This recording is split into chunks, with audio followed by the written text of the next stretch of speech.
श्रीराम समर्थ. नाम भावयुक्त अंतःकरणाने घ्यावे.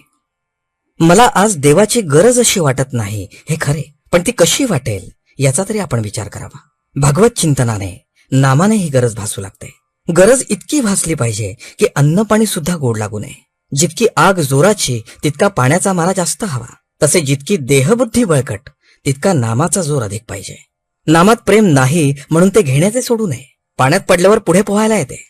काशीला गेले नाही तरी काशीस जायचे असे तरी म्हणावे. त्याप्रमाणे नामात प्रेम वाटत नसले तरी नामात प्रेम आहे असे नित्य म्हणावे. नामाशिवाय दुसरे सत्य नाही, दुसरे साधन नाही असा दृढ विश्वास झाला म्हणजे नाम घेतल्याशिवाय राहत नाही. आणि ते घेतल्याने त्याच्या सहवासाने त्याचे प्रेम येते. संत देव आहे असे म्हणतात, मीही देव आहे असं म्हणतो. फरक इतकाच की माझे म्हणणे अनुमानाचे असते, त्यांचे प्रत्यक्ष अनुभवाचे असते. संत देहातीत असतात. त्यांच्याजवळ गेल्याने देहाभिमान कमी होतो. प्रत्यक्ष गेले नाही तरी चालेल. भाव ठेवून कार्य जितके लवकर होते तितके देहाच्या सहवासाने होत नाही. तीर्थास तीर्थपण, देवास देवपण आणि गुरुस गुरुपण आपण आपल्या भावनेने देतो.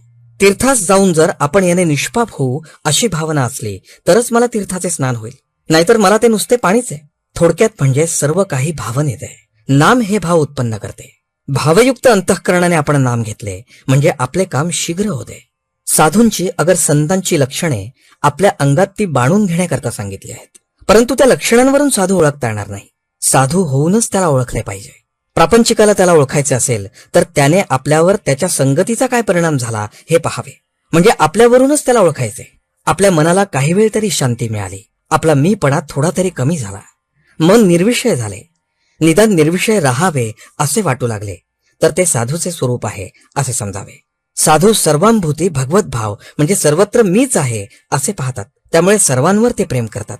सर्वत्र प्रेम करायचे म्हणजे निस्वार्थ बुद्धीने योग्य ते करणे. आपण आपलेपणा काहींमध्येच पाहतो, सर्वत्र पाहत नाही, म्हणून द्वैत प्रचिती येते. साधूंचा मीपणा गेल्याने जगात त्यांना सर्वत्र अभेद प्रचिती येते. ते सर्वत्र भगवत भाव पाहतात आणि त्यांचे प्रेम अगदी निर्भेळ असते. आजचे बोधवचन. सर्वांशी अत्यंत प्रेमाने, निष्कपट प्रेमाने वागावे. आपल्या बोलण्यामध्ये नव्हे पाहण्यामध्ये सुद्धा प्रेम असावे. जानकी जीवन स्मरण. जय जय राम.